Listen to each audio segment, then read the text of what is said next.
매달 35,000명. 이건 부상자가 아닙니다. 러시아군 사망자 수예요.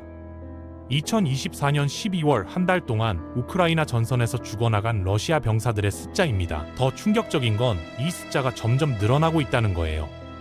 10월 26,000명, 11월 30,000명, 12월 35,000명, 매달 5,000명씩 사망자가 증가하고 있습니다.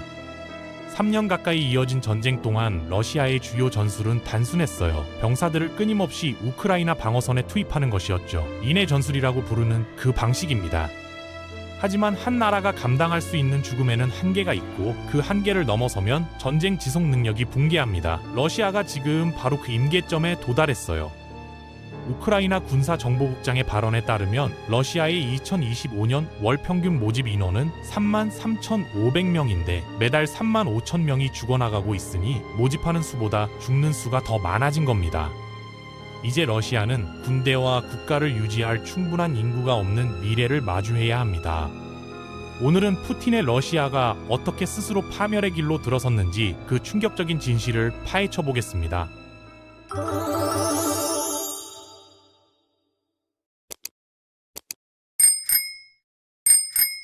우크라이나 대통령 젤렌스키와 군 총사령관 시르스키는 2025년 초 기자회견에서 러시아군 손실이 급격히 증가했다고 발표했어요. 젤렌스키는 2024년 10월 이후 러시아 사망자가 매달 약 5,000명씩 늘고 있다고 밝혔습니다.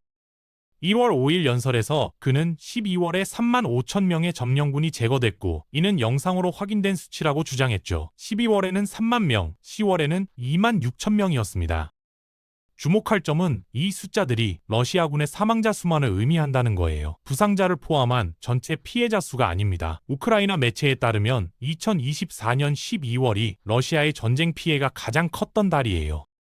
그 시점까지 러시아는 한 달 동안 48,670명의 피해자를 기록했지만 이건 부상자까지 포함한 전체 숫자입니다. 중요한 건 사망자 비율이 급격히 높아지고 있다는 점이에요. 러시아 군인들은 부상 대신 사망하는 경우가 늘고 있습니다. 부상을 당하면 회복 후 다시 전장으로 돌아갈 수 있지만 죽으면 그걸로 끝이에요. 장기적으로 보면 더 많은 사망자는 전쟁이 끝났을 때 러시아로 돌아오는 사람이 더 적어진다는 의미죠. 이건 기존의 인구 문제를 더욱 악화시킵니다. 시르스키 총사령관은 소셜미디어에서 비슷한 분석을 했지만 12월 수치는 젤렌스키보다 다소 낮았어요. 그는 적군이 12월에 33,000명 이상을 잃었으며 이는 영상으로 확인된 사례만 포함된 수치라고 밝혔습니다. 실제 손실은 더 크다는 거죠. 시르스키는 러시아에게 매우 우려스러운 점을 덧붙였어요. 2024년 12월은 우크라이나 무인 시스템 부대가 점령군 병력을 러시아가 한 달에 징집하는 수만큼이나 제거한 첫 번째 달이었다는 겁니다. 무슨 뜻이냐면 이제 러시아는 우크라이나에 있는 자국 군대의 병력이 본격적으로 줄어들기 시작하는 지점에 도달했다는 거예요. 우크라이나가 이 수준의 전과를 계속 유지하면 러시아는 잃는 병력만큼 병력을 투입할 수 없게 됩니다. 이 상황이 계속될 수 없는 거죠. 왜 이런 일이 벌어지고 있는지에 대해서는 여러 이유가 있어요. 푸틴이 도네츠크에 위치한 포크로우스크 시와 우크라이나 내 몇몇 주요 거점을 점령하려는 맹목적인 집념과 관련이 있습니다. 러시아는 포크로우스크 공략에 최대 15만 명에서 16만 명의 병력력을 집결시켰어요. 더 많은 병력이 한 도시 공격에 집중될 때 사망률이 더 높아질 건 당연합니다. 특히 그 병사들이 계속해서 방어선을 향해 돌격하라는 명령을 받고 물결처럼 쓰러지고 있을 때는 더욱 그렇죠. 하지만 이것이 러시아 병사들이 그 어느 때보다 더 많이 사망하고 있는 주된 이유는 아닙니다. 젤렌스키와 시르스키가 공개한 이 엄청난 수치에 가장 크게 기여한 건 우크라이나가 이전보다 훨씬 더 많이 생산하고 있는 드론이에요. 젤렌스키는 드론 영상으로 사망자를 확인할 수 있다고 했습니다. 이 드론 영상은 1인칭 시점 드론이 러시아 군인들에게 직접 타격을 가하는 장면을 조종사가 보는 그대로 녹화한 것이에요. 우크라이나는 드론 조종사들이 적을 많이 사살할수록 점수를 얻는 게임화 시스템을 도입했습니다. 영국 가디언지에 따르면 이 이니셔티브가 1년 전 도입됐고 등록한 군인들이 점수를 교환할 수 있다고 해요. 2024년 8월 기준 우크라이나 브레이브 원 마켓플레이스에 97개의 드론 부대가 참여했는데 11월에는 400개 부대로 늘었습니다. 잔인하게 들릴 수 있지만 드론이 죽음을 게임처럼 만든 것이 우크라이나의 사살 수치에 큰 영향을 준 것으로 보여요.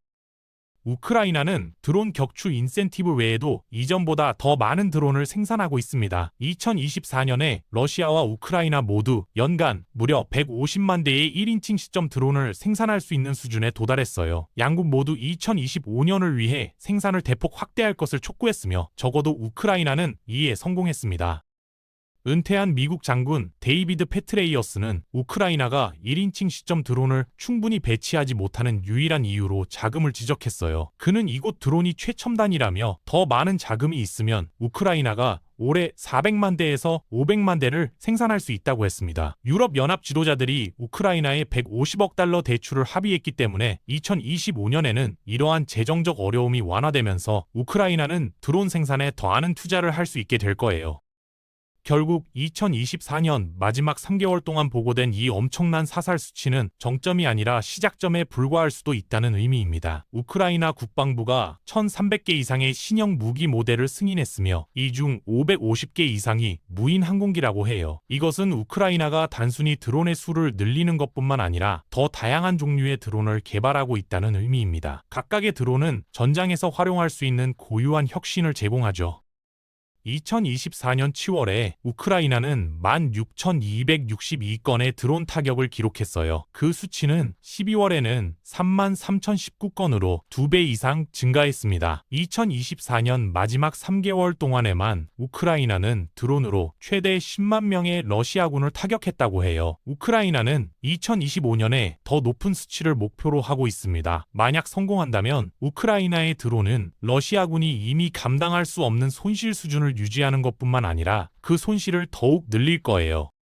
이에 대한 러시아의 반응은 매우 전형적이었습니다. 무시하고 회피하고 자랑하는 것이죠. 전쟁연구소에 따르면 2024년 11월에 러시아가 벨고로드 국경 지역의 전방 예비부대에 전지형 차량, 곡사포, 열압용 무기 등 장비를 제공하기 시작했다고 해요. 그것은 그리 인상적인 업적이 아닙니다. 원래 예비 영토 방위 부대는 후방 인프라를 보호하는 임무로 인해 중장비가 필요하지 않거든요.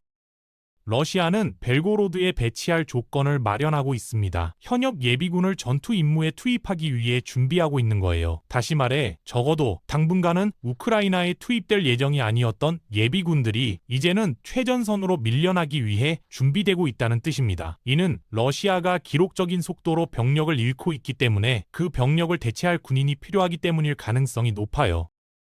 예비군이 벨고로드를 떠나면 공격 기회가 생기므로 우크라이나가 이를 주시할 가능성이 높습니다. 2024년 8월 쿠르스크처럼 역침공도 가능할 거예요. 방어가 약한 국경은 매력적인 표적이 됩니다. 러시아는 전사한 병사들을 신병으로 대체하려 애쓰고 있지만 러시아의 인력 문제는 더 깊어요. 러시아에 이제 어려운 선택만 남았습니다. 러시아는 전장에서 입은 손실을 복구해 우크라이나에서의 공격 수준을 유지하든지 아니면 징집하는 병사보다 더 많은 병력을 잃고 있다는 사실을 받아들이고 대신 자신들이 구축하고자 하는 전략적 예비군을 만드는 데 집중해야 합니다. 우크라이나의 막대한 사살률 때문에 둘 중 하나를 선택해야 하는 거죠.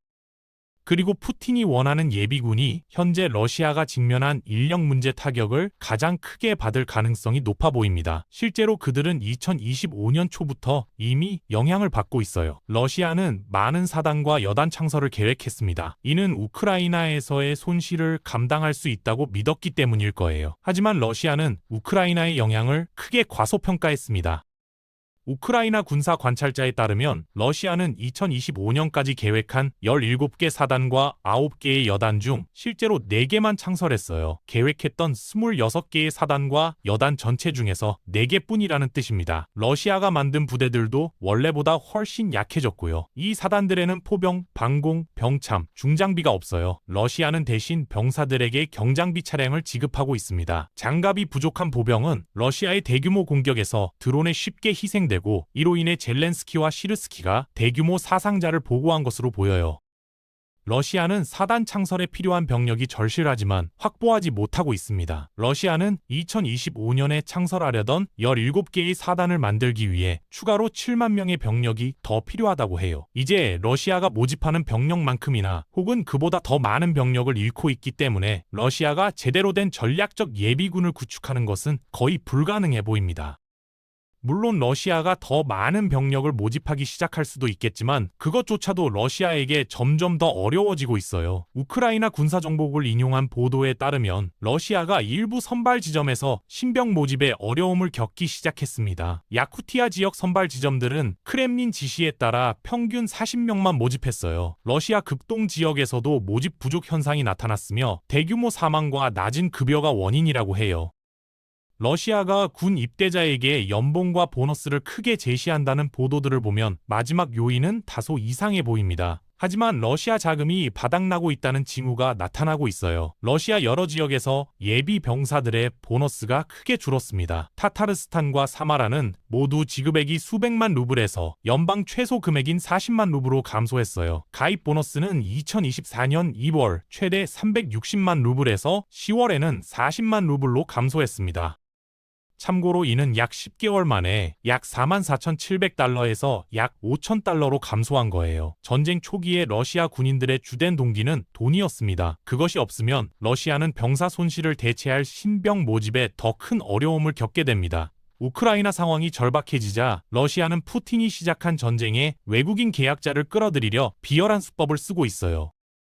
케냐 대통령 윌리엄 루토는 케냐 청년들의 불법 전쟁 모집에 우려를 나타냈습니다. 남아프리카 공화국이 자국민 수백 명이 우크라이나 전투에 참여한 보고를 조사 중이며 이 사실을 최근에야 알게 됐다고 해요. 군인들이 집에 돌아가게 해달라고 구조 요청을 했습니다. 러시아는 외국인 전투원 확보를 위해 강압과 거짓 뇌물까지 사용하고 있어요. 러시아가 더 많은 전투원을 모집하기 위해 비자, 거주 허가, 시민권 약속이나 박탈 위협을 주요 수단으로 사용한다고 합니다.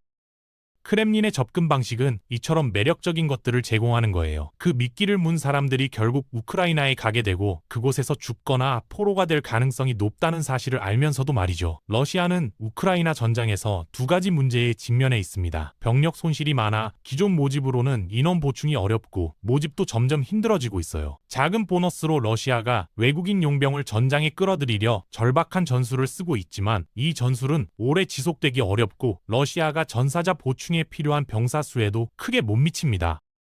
크렘린이 예비군을 구축하지 못할 뿐 아니라 상황은 악화되고 있어요. 러시아의 인력 문제는 우크라이나뿐 아니라 자국에도 전략적 부담입니다. 제임스타운 재단 선임 연구원의 발언에 따르면 인구 압력이 우크라이나 전쟁과 직접 연결됐으며 러시아가 기존 인구를 최대한 활용해야 한다고 합니다. 여기서 기존이 핵심이에요. 러시아가 대체하기 힘든 것은 군인뿐 아니라 전체 인구입니다. 러시아 주요 도시 출산율이 여성당 1명으로 감소했어요. 이 출산율로는 인구 유지가 어렵습니다. 우크라이나 전쟁으로 인한 사상자를 대체하는 것은 말할 것도 없고요. 우크라이나 국방부에 따르면 그 수는 현재까지 121만 5,900명에 달한다고 합니다. 러시아 출산율 감소는 오랜 문제였으며 2024년에는 200년 만에 최저치라고 보도됐어요. 2025년 1월에서 2월 사이 일부 지역에서 18%에서 27% 감소가 기록되었습니다. 2024년 12월 보도에 따르면 러시아 출산율이 여성 1인당 1.4명이에요. 블라디미르 푸틴은 연말 기자회견에서 출산율을 여성 1인당 2명으로 높일 대책을 촉구했습니다. 매달 수만 명이 희생되는 전쟁을 끝내는 것이 좋은 시작일 수 있지만 푸틴은 이를 고려하지 않은 듯해요. 러시아의 출산율이 농촌과 비러시아 지역에서 더 높다고 합니다. 그것은 푸틴에게 완전히 다른 문제를 만들어요. 이는 러시아에서 토착 러시아인이 점차 비토착민으로 대체되고 있다는 의미입니다. 앞으로 수십 년 동안 러시아의 인구 감소가 연간 100만 명을 초과할 수 있다고 해요. 원룸 아파트에 사는 사람들에게 5에서 6자녀를 요구하는 것은 매우 어렵습니다. 러시아의 주택 부족과 정체된 생활 여건이 우크라이나 장기전으로 인한 불확실성을 더 악화시키고 있어요. 아마도 이것은 러시아 군대에서 우리가 보고 있는 인력 문제가 앞으로 닥칠 일들의 전조일 수 있다는 의미일 겁니다. 확실히 유사점이 있어요. 푸틴의 전쟁에서 너무나 많은 러시아 본토인들이 목숨을 잃어서 크렘린이 더 많은 인력을 찾기가 점점 어려워지고 있습니다. 그 결과 모집 담당자들은 외국인 병사들에게 더 많이 의존하게 되었어요. 마찬가지로 러시아 본토인들의 출산율이 너무 낮아서 감소하는 출산율로 인한 인구 부족을 메우는 데에는 비본토인들만이 어느 정도 가까워지고 있는 것처럼 보입니다. 이러한 문제들 중 어느 것도 해결될 수 있을 것 같지 않아요. 푸틴이 이미 자신의 나라에 엄청난 대가를 치르게 한 잔혹한 전쟁을 계속하는 한 말이죠. 그것이 푸틴을 멈추게 할 만큼 충분할까요? 그럴 가능성은 낮아 보이며 푸틴은 전쟁이 국민에게 미치는 영향에 별로 신경 쓰지 않는 듯합니다. 아마도 푸틴은 자신이 세상을 떠난 뒤에도 우크라이나 정복이 자신의 업적을 결정짓는 가장 중요한 부분이 될 것이라고 생각하기 때문일지도 몰라요. 우크라이나도 러시아 국민의 어려움을 알고 이를 압박에 이용하고 있습니다. 올해 초부터 우크라이나는 러시아 군사시설과 석유시설을 장거리 드론으로 계속 공격하며 강한 모습을 보이고 있어요.